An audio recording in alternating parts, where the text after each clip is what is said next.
Welcome to the Mike Litton Experience Podcast. Mike has over 31 years experience in real estate, finance, and investing. He's passionate about being a father, a teacher, a realtor, an investor, and a leader. Everyone has a story, and our passion is to help them tell it.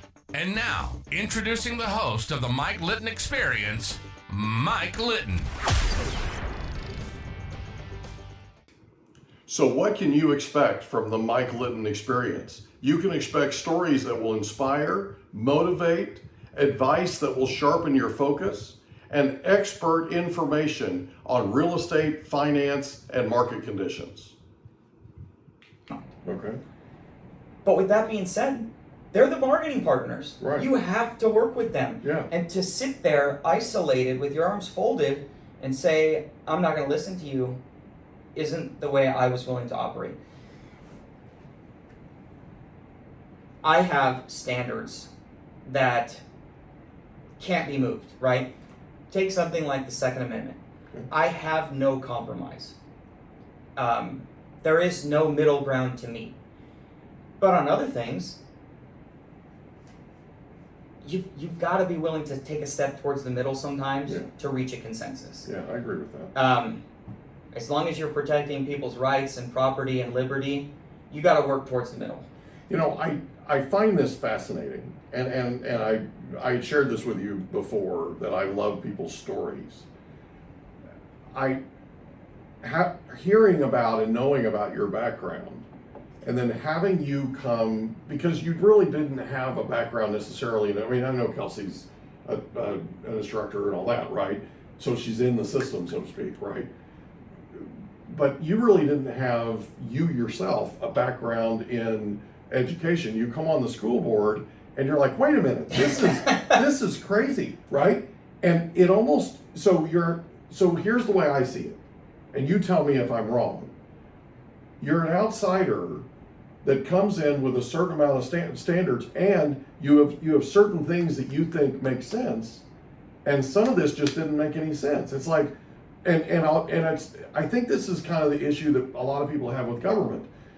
For years and years and years and years and years, it's always been done this way, this way, this way, this way. But it's morphed into this sort of almost separation from what the citizen needs versus what the government thinks the citizen needs, right? There's that chasm. And here you are going, wait a minute, we need to wake up here. That's what I think is so unbelievably refreshing about you, is you don't have, how do I say this? You were the new kid on the block, but you were willing to say something. You were willing to stand up for what you believed was right. It's why I enjoyed campaigning for you, by the way. But you were willing to stand up for what was right, and people paid attention. There were people from other parties, other political parties, that encouraged you to run for mayor, right? Yes. Yeah. Yes. Members of the community who aren't necessarily Republicans definitely supported me. That's saying something, right? That you were willing to come in with sort of this outsider, fresh perspective. And by the way, you had the courage, this is a big deal, you had the courage to actually say something. You had the courage to actually stand up for what you believed was right. That's a big deal, Dane. That's bigger than I think you even realize. In today's political structure and today's political landscape, that's a big deal. Yeah, I agree. And I think you're totally right in saying that it's morphed into something different. Well, it took years, right? It took people complying, because what happens is people comply, they comply. And it morphs into something that we don't even recognize anymore. There are people that look at our government now, and I'm not talking about any particular, I'm talking about all of government, right? Local, federal, regional, county, whatever. They look at government and they don't recognize it. They don't recognize what's happening. And in fact, I'm going to send you a link to something I had the privilege of watching this morning, and it really is an indictment of government, but it's an indictment of government in terms of like commercial interests and that kind of thing, and how sort of by this complying every day or complying over the years, it's turned into something that people don't recognize, right? Yeah. Because government's supposed to be there to represent the citizen. And it's turned into now they're there to represent the special interests. And if you don't think so, just watch them. Yeah. Right?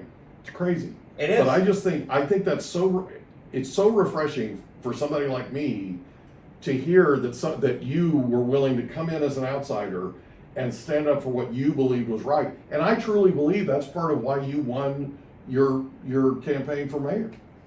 You know, the biggest thing for the school board is I sort of became, and kind of like I do now, I'm the middleman, right? Yeah. If there's a problem somebody feels like isn't getting addressed and it ends up in my lap, I just send it to the person who I know will take care of it. Yeah. Same thing on the school board. I think what happened was there was a history of staff, you know, teachers and classified employees in general feeling like their voice wasn't heard, and all it took was just sitting down with them and listening, and then bringing whatever I thought was pertinent to the superintendent's attention and just saying, hey, these are some of the things we should probably start addressing.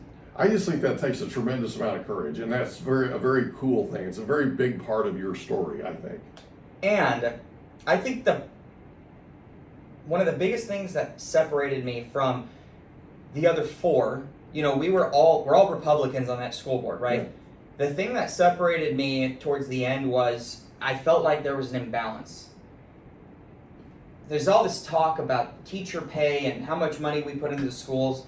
I'm not here to debate all of that, but there is an imbalance, okay? Yeah. When you have a brand new teacher, and I get it, you're brand new, and you're offered whatever it is, $46,000, $48,000 a year to start, and we go to negotiations and the teachers negotiate for 5%, that teacher's not getting a raise, you know what I mean? 5% of 48 is nothing. But if you're making $250,000 and you get 5%, that's a pretty good bonus. That's not bad. And I have a problem with that. Yeah. And towards the end there, I think the last two cycles I voted against any pay increase for the administration because there was an imbalance. There's this history, and I think I'm learning that this is more common than not, where you have whatever the first round of negotiations is with, whatever union. So let's say it's the teachers, right? But you still have the classified employee union, the management union. Well, the teachers go in and bargain, and they settle for 10%. Everybody else gets 10% too. So when you take and you add 10%, That's interesting. When you add the other unions, really? It's called a Me Too clause, Oh, but I love it. it's not necessarily guaranteed, but for the high school district, that's what happens all the Just time. follow along. And what I tried explaining to them was, look, I know you say this is equal, it's equity, right? Because everybody's getting 5%. It sounds the same. But when you add 5% to a $50,000 schedule or salary, and then you add it to a $250,000, this gap will get bigger and bigger And it bigger just keeps getting every bigger. year. Yeah. And I have a problem with that. Yeah. And not just there, it's everywhere. If you look at my most recent social media post, it's all about the executive salaries at the Water Authority, at Sandag. I read it. And it makes a lot of sense that's getting to a point to where it's completely unreasonable. Like it doesn't jive with reality. That's one of the things that teachers were pointing out that was falling on deaf ears, was there's an imbalance here. Yeah. And that's still with me this day. That's crazy. Okay, so you're on the school board, you reach across the aisle, you figure out ways to solve problems, right? Almost resolution conflict on steroids kind of thing, right? Yeah. Or conflict resolution, pardon me, on steroids. So then, so I know there were people from across the aisle that encouraged you to run for mayor. What ultimately made you make the decision to run? In the beginning, there was nobody asking me towards the beginning. What really happened was my campaign manager ran my re-election campaign for school board, and shortly after that, it was like we were talking about where I would go next, what I wanted to do next, and this was an opportunity. What made more sense to me was to run for city council, and sort of work my way up. But we're a little over a year out from the election, And there's no talk from anybody about running. It's silent. And so I just started calling people. I called Joe Garcia, who was on the city council, called Sam Abed, the previous mayor, and a few others. Anybody who I thought might run, I called twice and said, I'm not hearing anything. Are you going to run? And everybody said no. And so Sam said no, Joe said no, okay. And so it was like, okay, finally, prominent figure in San Diego County said, if nobody else does it, will you do it? I said, if nobody else does, I will. Okay. And it didn't look like anybody was. So we put together this announcement, we sent it out, and just to test the waters. And in a week, we raised $10,000 or $12,000. So it's like, okay. So there was interest there. Maybe there's something there. Okay. But man, it was a battle. Okay. It was a battle. Okay. Shortly after that, I did get a call from Sam Abed saying, he was angry. I spent $28,000 to do a poll, and then you announced, so we need to meet. And he sits me down with some of the more well-known Republican figures in town.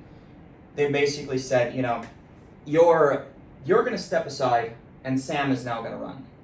And I was like, okay, well, I asked Sam, you're the only person who's ever lost an election to Paul McNamara. Mm-hmm. What are you going to do differently this time? And he said nothing. And that didn't work for me. That's interesting, because I actually campaigned for Sam. I know him really well. He said he wouldn't do anything different. He would hammer conservative principles. And it's like, okay, that's fine. I don't think that's a winning strategy for this city. So I'm going to stay in the race. And what these individuals said at the time was, the most important thing for all of us in this room right now is that we agree to support whoever the Republican Party endorses. And I said, I just want to make sure we're on the same page here. Sam, if you get the endorsement, I support you. What if I get it? And he laughed in my face and said, that will never happen. Okay, that doesn't sound like Sam. And wow. The next day he sent out an announcement, and 2 days later he dropped out. Oh my God. And I haven't spoken to him since then. And some of the members of that group I met with decided it was better to donate thousands of dollars to Paul McNamara than me win. Oh my goodness. It was, and that's just one example. This was an uphill battle for over a year. Oh my gosh. It was insane. Shortly after that, it's like, I realized too, I was in the process of buying that first hardwood flooring company I worked for. Okay. And at the same time, I'm running for mayor, and it's like, December, 11 months away from the election, and it's like, I have to make a decision. I'm either going to buy this business or I'm going to run for mayor. One of the two, yeah. And so some red flags came up with some of the business side of things. And I just basically didn't work for a year and focused on the campaign. Wow. Wow. But That's it was uphill. crazy. It was uphill. I don't blame people for not wanting to support me right away. Nobody knew who I was. At the time I was 32, and I think the impression was I'm just the son-in-law of a council member looking for clout. And I totally understand that. But I think now people have learned to take me somewhat serious anyways. Well, I didn't know about any of this. I was incredibly busy and focused on other things, and I'm not a big party politics guy. I'm just, right? What I try to do is I try to get involved when I can, and I haven't, full disclosure, I haven't been that involved in every campaign. But I try to get involved. I try to help when I can, where it's needed, right? And I called the Republican Party. I think I'd shared this with you. I had the RSV stuff that was going around at the time. You had that at the time and you called me. I was just trying to get over it, and I still had coughing fits and all that kind of thing, and I didn't want to be around anybody, so I didn't want to be in a call center or that kind of thing. But I'm pretty good on the phone. I'm pretty good with people, and I've enjoyed helping. Right, trying to give back, trying to help in however I can. called the Republican Party. They put me together with Joe. I got together with Joe. Joe said, I'm good. Dane needs help. I'm like, well, let's talk to Dane, right? And then Joe called you, and then you reached out to me, which was cool. And I, in the meantime, I researched you, and I thought, this is somebody I can campaign for. I loved your story, and I'm big on people, like I said, picking yourself up by the bootstraps and just figuring it out, right? And thriving when you've come through all the stuff that you've gone through. And so you and I talked, we connected. I probably wasn't in the best health. I was at the very end of this thing, but I wanted to help, and I wanted to be a part of helping you, right? And man, I had a lot of fun. I mean, there were some people that were, understandably, there were some people that were the way people are, but man, there were some people that I got on the phone with, and they're like, okay, so I don't know anything about him, right? No, I'm not joking. Yeah, no, I know. They're like, I don't know anything about him, and I'm like, they're like, who's that? And I'm right, and so I'm basically spent the vast majority of my time educating them, right? And I got to where I probably left, I don't know how many hundreds of voicemails I left, but I always left your website address because I knew, people, you were new to the games, or the circle, so to speak, right? And people, the general public, legitimately didn't really know who you were. I did talk to a few people that had already voted for you, so that was cool, right? But I was calling the list that you gave me, and I mean, I talked to one guy that had moved out of California over 20 years ago, and was still getting phone calls, right? Like he was still a member of the Republican Party, right? And he said, he goes, let me tell you something. He goes, there's no in-person voting in Washington State where I am now. And he said, and California keeps trying to collect taxes from me, and I haven't been in California for 20 years, Mike. He said, there's something broken in California. Yeah. I mean, it was, right? So they were interesting conversations, but it was a lot of fun. I had a great time doing what I could to campaign for you. And I got a chance to meet a bunch of really cool people, which I always do, but I was so incredibly pumped when you won. I mean, it was really a very cool thing. And It was a wild night. And I'm very, very happy for you. So we're now a year into this. Just about. Just about a year, I really right? wasn't sworn in until mid-December. Yeah, so I was there. We're approaching a year. I was there, and that was an interesting deal, in that everybody and their brother had something to say about it, and most of them were the opposition, and it was where people were going to get up and I thought get up and congratulate you. They were running videos. That group. That was crazy. That group showed up to every city council meeting for the first couple of months. Yeah. They've stopped coming, and I actually reached out to them afterwards. That does not surprise me. And they didn't want to meet. They're not about solving the problem. They're about complaining. At least that's the impression I get. I think that they're just misguided young men and women who probably are lacking a sense of purpose. Yeah. But I'm sure I'll see them back at some point. But yeah, that was kind of There were some strange. people But that showed up to speak that had pointy ears on and all this crazy stuff. I mean, yeah, it was interesting. Anyway, so you're almost a year in. What's your experience been? I would say mostly positive by far. It's been interesting getting to know the people here at City Hall, and I try not to denigrate or degrade the previous guy,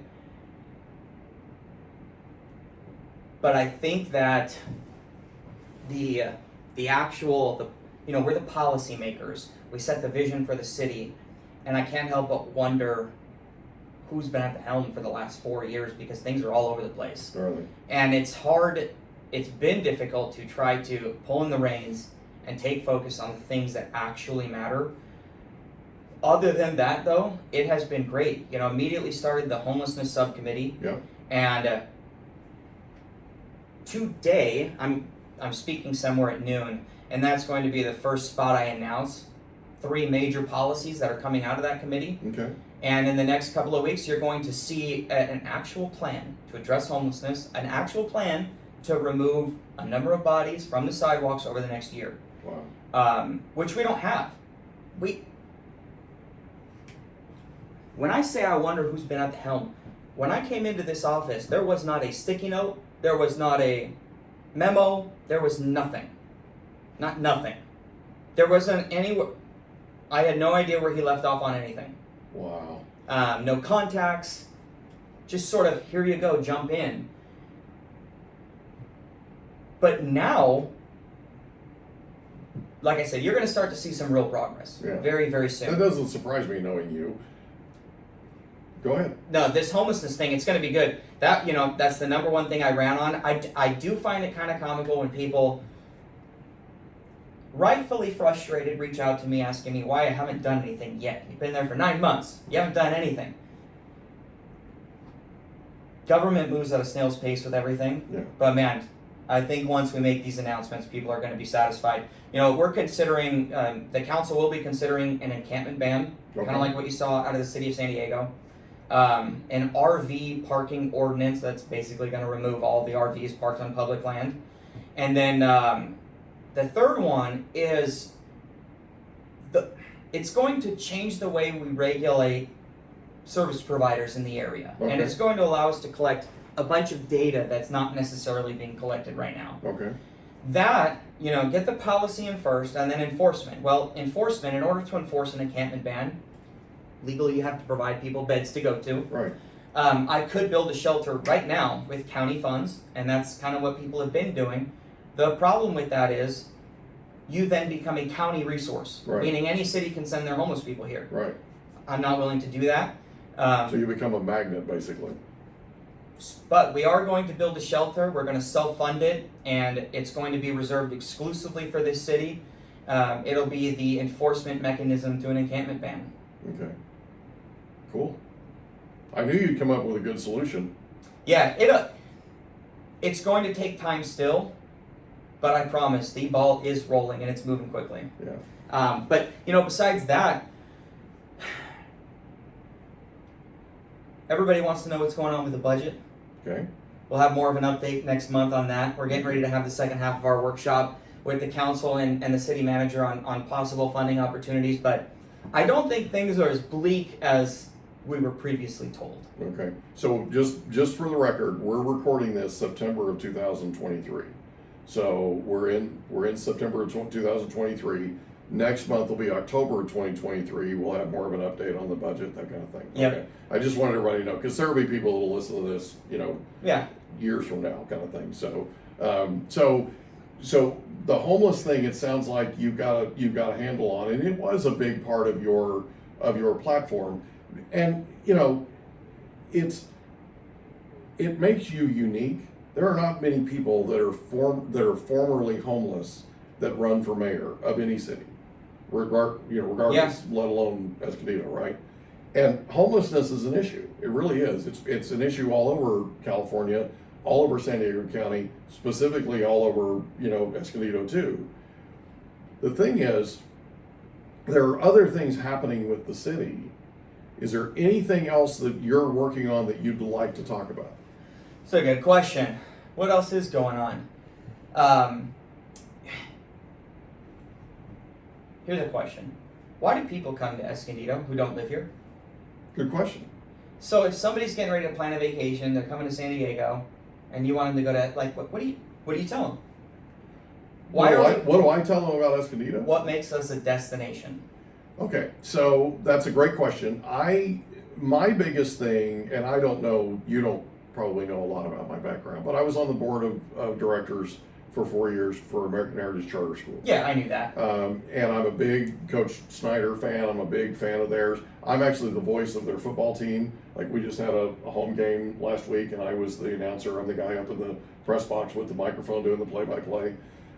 So I'm heavily involved in that organization, and they are, I believe, a huge magnet for Escondido. And one of the things that I shared with Coach Snyder the other day when we interviewed him for the podcast was, I actually have had families that have been looking. I mean, I've been in real estate for 31 plus years, right? We owned the Keller Williams office here in Escondido for 18 years. It was one of the largest real estate offices in North America. And it was a lot of fun. I had a great time. I enjoyed every minute of it. The thing about it was, we dealt with a lot of people that were looking at Poway Unified School District. They were looking at these different school districts, San Diego. They were looking at these different school districts that have higher rankings than Escondido does. The thing about it is, if you take American Heritage Charter School rankings, they are some of the best in the county regardless, okay? So for me, the conversation that I had a lot of times with people about moving to Escondido was, it's a great place to raise a family. And it's a great place to raise a family mostly because of the education, okay? And so that was what I would tell them in terms of, and a lot of times I would sit with them and ask them, what's most important to you, right? What do you like to do? Like, somebody will tell me they like to fish. Well, we've got a lot of opportunity. Lake Dixon's a big deal, right? It's a hotbed for fishing, right? Lake Hodges, that kind of thing. So, it just depends upon what it is that they're interested in doing. If they like to spend time in the desert, if they like their toys, that kind of thing, they can get more here. 'Cause everything for me is real estate minded, but they get more here for their dollar, right? Where you might not necessarily be able to afford a place in Poway where you've got room for your toys. You can buy a place here where you've got room for your toys, that kind of thing. No doubt, and I couldn't agree more with that. One of my main focuses is why would young, educated families want to move to Escondido? What makes us a destination? We have the Wild Animal Park, we have the mall, we have the arts community, we have the Center for the Arts, we have a downtown. There are so many pieces of the puzzle already in place, right? And then we have this rich Native American culture surrounding us, Mm-hmm. rich Hispanic culture. How do we put all the pieces of the puzzle together and make us really the spotlight of North County? Yeah. And that's what I'm focused on. That's cool. That's cool, man. Yeah. I love it. Anything else? Those are the big ones. Yeah, they are. So anything that's coming up, anything you're working on for the future that we can look forward to? There are. I can't say exactly what yet. That's okay.